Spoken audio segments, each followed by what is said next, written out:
Hello, and welcome to my second video in my October 2022 series.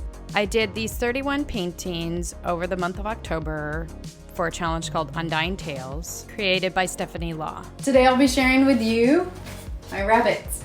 There are, or there will be, videos made of these other 4 paintings that I did during that challenge because they are my favorites. Consider subscribing if you enjoy vulnerability and pain. No, I'm just kidding. If you enjoy, me being able to go over my art with you and where I think I've gone wrong, and in this case, I felt like I went pretty right. I shared the sketch of this painting, even though the camera didn't pick up the lines perfectly, because I wanted to share the construction lines that I created. And I also felt that the sketch was nice and loose and an example of where I would like my paintings to go, or at least the underlined sketches to go. I learned in the last couple of years that a lot of artists start with the face, because if you get that wrong, you really can't bring your painting back. Whereas if you mess up on like the hind leg or, the arm, nobody's gonna care that much, whereas they really care if you mess up on the face. So a lot of artists recommend painting the face first. Unfortunately, the problem with that is that you might not be as warmed up and you're more likely to make mistakes. However, in this particular painting, I was warmed up from having done the painting of the day before and maybe the day after, because I was doing them in batches. So that wasn't an issue, and I'm glad that I did the face first and the ears first, things that would grab your attention the most. I'm not sure if I'm remembering 100% correctly, but I think this was the first time I had picked up the Faber-Castell Mangus watercolor pencils for this challenge, which meant that I had a lot more control during this particular painting than I did in my previous paintings.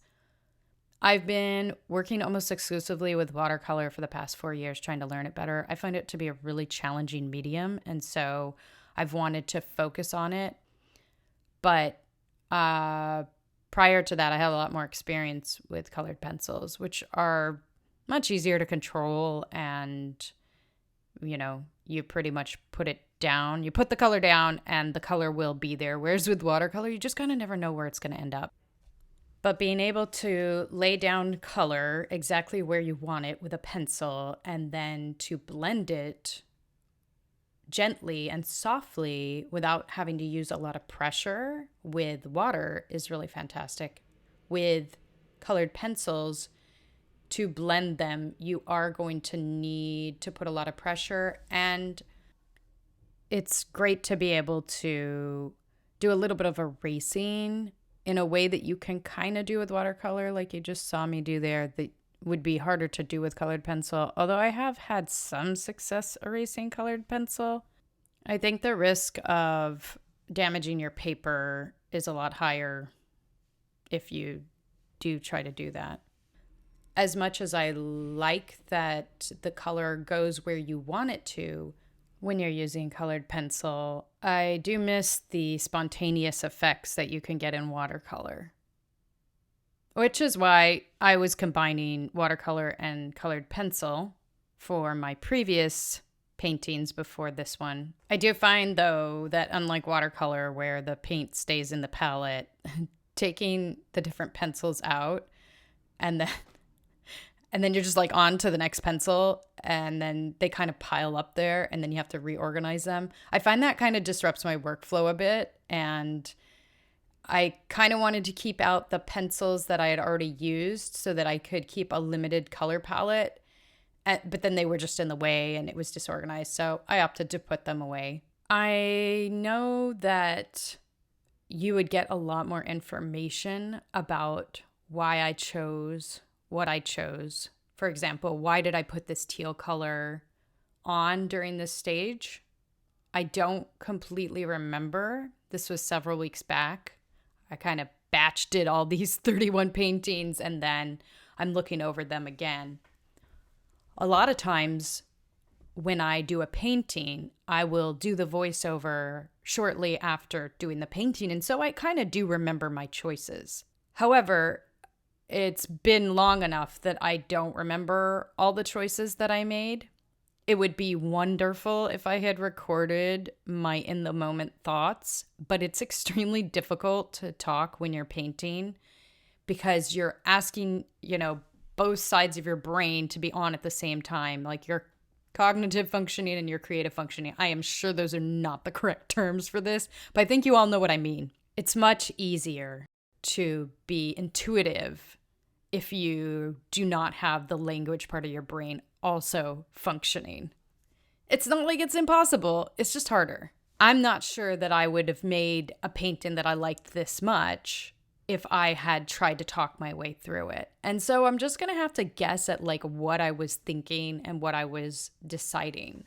I know one of the things I apparently decided was that I wanted my face like super close to the rabbit because my head keeps popping into the frame, and that's not always the case. I'm considering investing in a microscope. No, not a microscope, magnifying glass or something to let me see the details better. I mean, I do really love detailed work. Like, I really like seeing things up close. I love watching the colors blend and everything. So, I mean, it's all about the experience. And if I'm not enjoying the experience, at least most of the time, why am I doing this?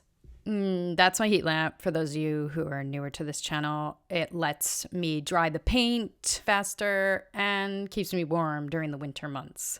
The Hispid Hare actually prefers to walk rather than jump, which is something that I didn't know while I was creating this painting.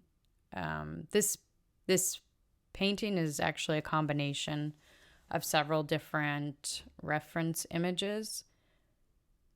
I'm actually really happy that it turned out as well as it did because combining multiple reference images for me is pretty challenging. I do best if there's one reference image and I copy it to a T, but I wasn't getting anything coming up in the free library that I use, which is Pexels.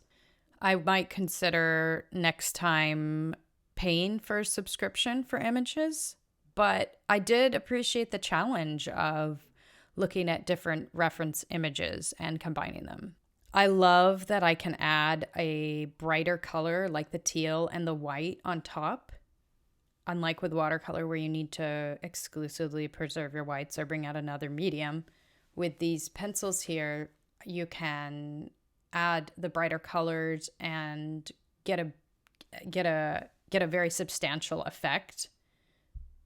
Even this red here is much more vibrant than it would be in watercolor after all of these layers. So I found that the teal was a really fantastic way for me to create the illusion of light reflected. And I don't really understand why it works yet, but I love the effect. And teal has been my go-to color of choice for adding interest for a long time now, and I try to get it. It's one of the first colors I buy whenever I'm buying anything from a new brand or trying a new medium or anything like that. I need a more experienced artist to explain to me why the teal works so that I can make sure that I can repeat it in other paintings. So here is the final result in all its glory. I hope that it brings some recognition to the species and it gets some attention. Apparently it's been really hard to breed in captivity and the numbers are really low.